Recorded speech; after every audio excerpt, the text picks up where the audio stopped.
Hello there! What's going on, everyone? Today, we're going to be taking a look at the First Order's little shuttle, the IXI class light shuttle for X-Wing 2nd Edition's Wave 7. Hold on a second. My conscience just told me it's the G class shuttle, not the IXI. Although, I think IXI is what I'm going to call it for the rest of this video, just to drive you crazy. I don't know if I should really do that or not. You guys have to let me know if you which you prefer. But I believe it is actually pronounced the G, like almost like J-I, kind of G, like Zizor. Anyway, I'm going to talk about the name too much. I want to thank my sponsor for this video, which is Luxury Playstyle. They make these amazing full metal tokens. You've probably heard me talk about them before, but they're really incredible. They come in a variety of finishes. These are metal, and sometimes it's hard to capture how beautiful they look on film. They're amazing. These are charge tokens. They're all double-sided. We've got force tokens. I love the finish on these two. They really stand out. They're all double-sided. Shield tokens. Dude, these are really incredible. Focus and calculate. We've also got focus double-sided with evade. So many beautiful tokens. You can save 15% if you use code Crabbok VIP. So go to luxuryplaystyle.com, use code Crabbok VIP. It's going to save you 15%. Also, if you order while supplies last $35 or more, you're going to get a free Crabbok token, which has my signature lightsaber nunchucks on there. I worked with them to kind of create a token that could work in almost any game you can think of. It's got light side and then dark side on the back with red lightsaber nunchucks. You got that force lightning. You can use the C and X-Wing to mark critical hits because there's, a lot of people don't like to actually put the tokens out there for critical hits. You can use this in our Armada to mark where your commander is for your flagship. You can also mark this, use this as a commander in Legion, or flip it over when you get like lots of wounds on somebody. When you don't want to have 5 wound tokens, put the 5 on there for red. Oh, amazing. Red 5 standing by, forget about it. Anyway, yeah, check out Luxury Playstyle. Very cool stuff. We're going to try and open this G-Class light shuttle and see what's here. If you guys are new here, also you can check the description of the video where it says see more. You're going to get some links down there. There's going to be like links to social media. So if you want to check me out on Facebook or Twitter or hop in my Discord, show some of your repaints in there. We got channels for X-Wing, Armada, Legion, other games as well. We've got lots of different channels in there. And that's a great community, great way to meet some folks, ask some questions, share your love of the game. Oh, look at how I'm doing this one. I'm doing this one a little differently. A little different. Okay, that was a little easier. I didn't have to cut it too badly. That was moderately. I always struggle with these boxes. They're always very difficult. Oh, this is a pretty nice looking ship. So here we go. The IXI class shuttle. I mean, the G class shuttle. One of the things that's really cool about this is this front kind of cockpit area is kind of got a glow to it. It's like got a little glossy finish in there. Yeah, there we go. We can kind of see a little bit of it. That's pretty. Now, if you don't recognize this ship, this was only on screen for a very short time. This is the back of it. Oh, the back is pretty cool. You don't really get to see the back in the previews. This was the ship that Finn and Rose escaped from at the end of episode 8, and they kind of landed in that old rebel base. And the top crashed off. They made it through the doors, and then it kind of skidded down, and then they popped out, and BB-8 bumped out and posed like, "Hey, what'd you do to my droid?" And it was really cute. Anyway, this is that style of ship. So this is going to kind of fill the role of a cheaper support ship. You don't necessarily have to go with that giant shuttle anymore, although that one is really awesome with this 4 attack dice. Look at the paint apps right in here. We're getting some yellow like cabling and wiring and stuff. I'm getting some interesting yellow on the back. I like this, man. You can put your paper, your classified documents in here when you need to shred them so that the Resistance doesn't find out about Snoke's little secret vacations to his golf resort planet. You can take care of all of them. I don't know. This is pretty interesting. You don't really get a look at the bottom very much in a lot of the preview articles either. A lot of good wash on this, a lot of good detailing. The panels are good. You have different shades of gray in here too. which is always nice. And of course, that engine glow is painted in blue. It looks real nice. We've got a lot of detail on the inside of the wings as well. So it's a pretty good look at the model. And of course, there's some little guns on the front there.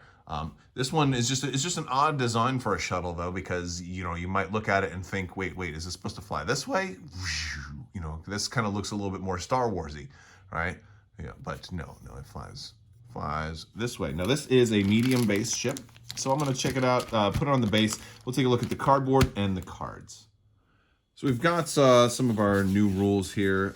It's just, this is one of the things they put inside, and it's the components, but it's also the rules insert that talks about strain, remotes. I think these are the same rules for remotes that we've had ever since Darth Maul came out. And then we've got the cargo, and then the sensor buoy, but I want to say like buoy, like yeah, buoy. I don't know. I think somebody should get a. Let's talk about the buoy. All right, we're going to talk about these a little bit more, but you actually get 2 sensor buoy cards, or sensor yeah buoy, and somebody should name them yeah buoy. I don't know. Anyway, these are going to be referenced a little bit more about when we see some other cards that allow you to drop sensor buoys, but they're remotes. They're going to have 3 agility and 2 hull, and then they get destroyed. They're initiative 0, and they come in here where they have the ship cards that you would expect. But this is the real ship card we're looking at, the First Order Courier. It's initiative 2. This is our generic, and it's like one of the first ships that's got the red target lock, just natively like that. But we do have hardly any white actions, right? You can focus or you can jam.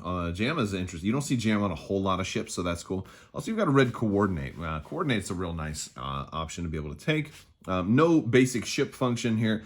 We do have 2 primary attack, 2 agility, 5 hull, and 2 shields. So a fairly tanky ship. It seems like it's kind of like a jack of several trades, but certainly not a master of any of them in particular.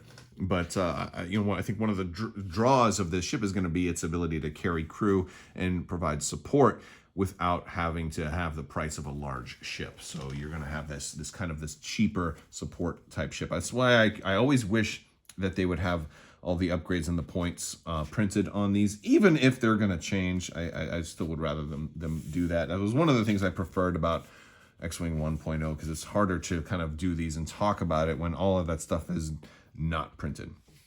Now we got Agent Terex here, and the carry-on spike is in the background, which is a very, very cool ship. So I love looking at the art and talking about the art a little bit too, because it's always really nice and hopefully gives you spoilers of things. Maybe we'll see the carry-on spike show up in Armada, or maybe even as a huge ship in X-Wing. I'd love to hear from you guys if you think they're going to do any more huge ships one of these days. That'd be pretty cool. But Agent Terex is an important person in this whole expansion, because you're going to see him in a couple of forms. But here as a pilot, he's initiative 3, and he's got a setup ability. So after placing forces, choose any number of your equipped illicit upgrades, and I believe he actually gets 3 illicits. So he's probably going to be a little different than most of the other shuttles, but of course, if you're watching this later on, the points have already come out and you already know exactly what he's got, but I'm in the dark on that right now at the time of recording this. But yes, his illicit upgrades, and then you can equip them to friendly TIE FOs or TIE SFs, and each ship can only be assigned 1 illicit this way. At the end of the game, you return all illicits to their original ship. So basically, you can give him some cool stuff that he's not going to normally be able to go on TIEs, and go ahead and put it on those TIEs. And, hey, that could be real fun, man. Maybe you want to give somebody a TIE inertial dampeners, or a cargo chute, or a dead man switch or something like that. There's a lot of different things that you can do, but they're not going to count as increasing the point cost of that TIE fighter when it comes to endgame scoring. So that's an important thing. So if they die, but he stays alive, then he ends up being worth a lot more points. So that's kind of a neat little way to do that. Plus, it gives access to things that normally couldn't run anything, and now it gives it to him. So that's fun. We've also got Gideon Hask. Yes, Inferno Squad Zone Gideon Hask is now old and he's working for the First Order, and he's like, hey, I'm really old, but I've been hunting rebel scum for a long time. Anyway, I don't know why I like to do voices all the time now. Yeah, so Gideon's initiative 4, and he says, while you or a friendly small ship at range 0 to 2, now he's a medium ship, so you or a friendly small ship. So he's the only medium ship that can benefit from this particular ability. At range 0 to 2, performs a primary attack against a damaged defender. If the attacker rolled 2 or fewer attack dice, it may gain a strain token to roll an additional attack dice. So he can basically, as long as he's attacking somebody that's damaged, he can get a third die, and he's going to support TIE fighters really well. And that's kind of like meant to make him like harken back to his days with Inferno Squad. He's like, oh, I liked flying right next to TIE fighters. Oh, it makes me think back to the good old days. I don't know, something like that. And then we've got Commander Malarus. Initiative 5. While a friendly ship at range 0 to 2 performs a primary attack, if it has 1 or more blank results, the ship must gain a strain token to reroll 1 blank result if able. So this is a must. You don't really get the choice here, and while that's a nice thing, sometimes it might be a bummer to get a strain token, so I can understand this one maybe not being everybody's favorite. Commander Malarus, she is, I believe, we're gonna see her also. Yeah, she's also in part of the upgrades. So let's look at some of the upgrades we're gonna get. We're gonna start off with Agent Terex. He's got a double-sided card. You're gonna start off with this side face up, and you're gonna get 3 calculate tokens. You're gonna put them on this card. At the start of the engagement phase, you may choose a friendly ship at range 0 to 3 and remove a calculate token from this card to have that ship gain a matching token. Then if there are no calculate tokens on this card, flip it. He becomes full-blown cyborg now, and now he can hurt you or help you. During the system phase, you get to have to roll an attack die. If it's a hit or a crit, you're going to gain a calculate token. Otherwise, you're going to gain a jam token. But the mitigation is you can spend your action to transfer a calculate token or a jam token to a ship at range 0 to 3. So like this is a ton of flexibility with this too. In a kind of a bad way, because you lose your action effectively because you have to do this. If you're stuck with a jam, you may want to put it somewhere else. But you can also support somebody else by saying, I got to calculate, but I need to give it to this TIE fighter, you know. So that's kind of cool. You can do some weird things like that. We've got automated targeting or target priority. While you perform an attack, you must choose a defender at the closest valid attack range. So it means if you want to shoot somebody at range 3, but you got somebody at range 2, you're going to have to go for somebody at range 2. After you perform an attack that missed, place a calculate token on this card. And then before you engage, you may remove a calculate token from this card to gain a matching token. So you can stockpile some calculate tokens and potentially make them do a little better. Now, this is an initiative 3 or lower card. You get 2 copies of this in this pack. So that's pretty cool. So you can put those on maybe some TIE fighters, flying wing. I think in the idea of Hask flying with a couple of ties might really be nice. That's maybe a way to do this. That could work. That could work. All right, we've got another double-sided card, and that's going to be Commander Malarus. And she's going to be a similar kind of ability. She wants to help everybody do better, but she gets really stressed out when it doesn't work. So for setup, you're going to equip this side face up while a friendly non-limited ship, so a generic TIE or something like that, at range 0 to 1, performs a primary attack. Treat that ship, that ship may reroll a blank result. If it does, and the attack still does not hit, you must flip this card. So she's like, just re-roll your dice. It's going to be okay. It's going to be okay. It's going to be okay. Fine, I'll do it myself. Now she's mad. I love this art. I love it. I talked about it in the preview when they showed us this. But look at that. There's intensity there. This is one of the most fun cards I've ever seen out of the First Order. I love it.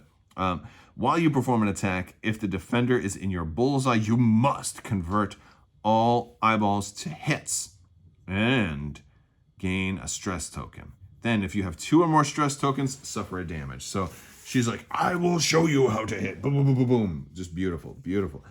Fun. We got Commander Pyre with a setup ability. After placing forces, you choose an enemy ship that starts off with 2 stress tokens, and while you're defending, if the defender is stressed, you may reroll a defense die. So it's kind of 2 abilities. They work together. That one's pretty cool. We're gonna get a couple of. Quite a few of these illicits. And everything's out of order here. We got some contraband cybernetics, dead man switch, inertial dampeners, and a rigged cargo chute. We get 2 copies of Deadeye Shot. This is the new one that came with the LAT, also came out in this wave. Small or medium ship.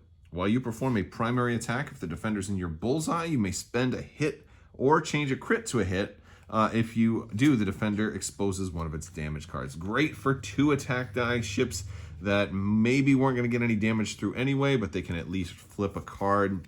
That one's always nice. We're getting an extra copy of Snapshot. We've got a tactical officer who is just going to upgrade the red to a white for that. And then we're getting Sensor Buoy Suite. This is a first order medium or large ship, so you can put this on a bigger shuttle if you want. Before placing forces, place 2 sensor buoy remotes beyond range 2 of any edge. Before you engage, you may acquire a lock on a ship at range 0 to 1 of a friendly sensor buoy, ignoring range restrictions. So those are going to let you do some target locking. They're also going to try and be some targets for opponents. These are the sensor buoys, and they're kind of a little bit smaller than a lot of the asteroid fields and stuff, but a little bit bigger than maybe the very, very smallest ones. So that's not too shabby. That's not too shabby. And you got 2 versions in case you're red player versus blue player or something like that. And of course you can flip them also. So you got some options to make yourself distinguished a little bit there. We've also got some more cardboard. Here's the dial for this ship. So we're looking at a zero hard stop with a little bit more blue on the 1s and 2s, which is nice. And we have a 4 straight that's white. So a pretty decent dial here. This is actually, with it, considering it doesn't have the ability to do a K turn or anything like that. Otherwise, it's actually not half bad. Our 3 turn is red, but and we don't have the 1 turn, but we do have a 2 hard turn. That's white, and then we can go pretty fast. So that's not too shabby. We also have a couple of quick builds. So let's look at the first one. We've got Agent Terex with Commander Malarus, Contraband Cybernetics, Deadman Switch, and Inertial Dampeners. Now, again, I do think he may be, the only one to have 3 of these illicit slots. But we'll see. Commander Malarus as Snapshot, Sensor Buoy Suite, Agent Terex, and a hull upgrade. We've got Gideon Hask with a Deadeye Shot, Commander Pyre, Sensor Buoy Suite, and a rigged cargo chute. So he does have 1 here at least.